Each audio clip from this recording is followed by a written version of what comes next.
Je voudrais simplement donc aborder la question du logement, si vous le permettez, parce que c'est un sujet qui nous préoccupe beaucoup.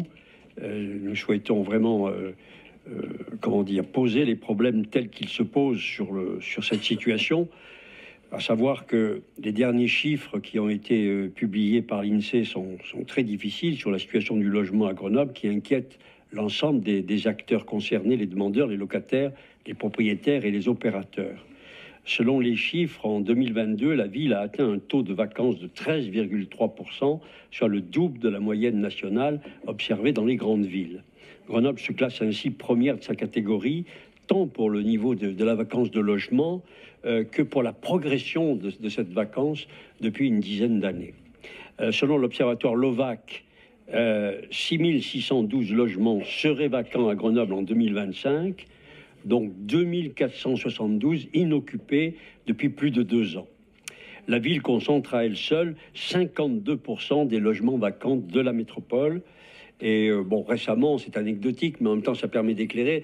Il y a eu une descente de police organisée par la préfète, Madame Séguin, à Mistral, et elle a visité 2 tours et elle a constaté un taux de vacances de 34% dans ces tours visités. Parallèlement, il y a 18 000, on le sait, demandeurs de logement dans la métropole, à l'échelle de la métropole, non satisfaites, et sur ces 18 000, 8 000 sont des locataires qui sont déjà logés dans le parc social et qui souhaitent changer. La semaine dernière encore, des associations de défense des migrants manifestaient devant la mairie pour réclamer un logement aux familles actuellement hébergées dans les écoles de la ville. Ces associations appellent à la réquisition des logements vacants, une mesure que vous avez régulièrement évoquée par la municipalité, qui suscite une vive inquiétude chez les propriétaires privés et qui est peut-être aussi une des causes de leur rétractation, une des nombreuses causes.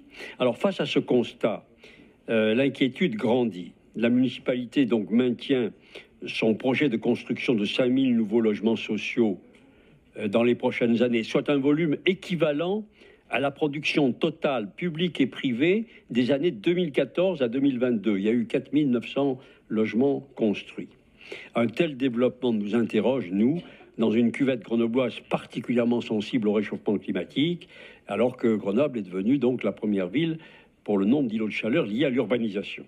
En conséquence, le conseil municipal de Grenoble saisit les présidents de Grenoble Habitat, M. Appas et Dactis, M. Béjagy, principaux bailleurs sociaux de la ville. Il leur demande évidemment de prendre des mesures nécessaires, notamment en matière de rénovation et de remise aux normes, afin de réduire drastiquement le nombre de logements sociaux vacants.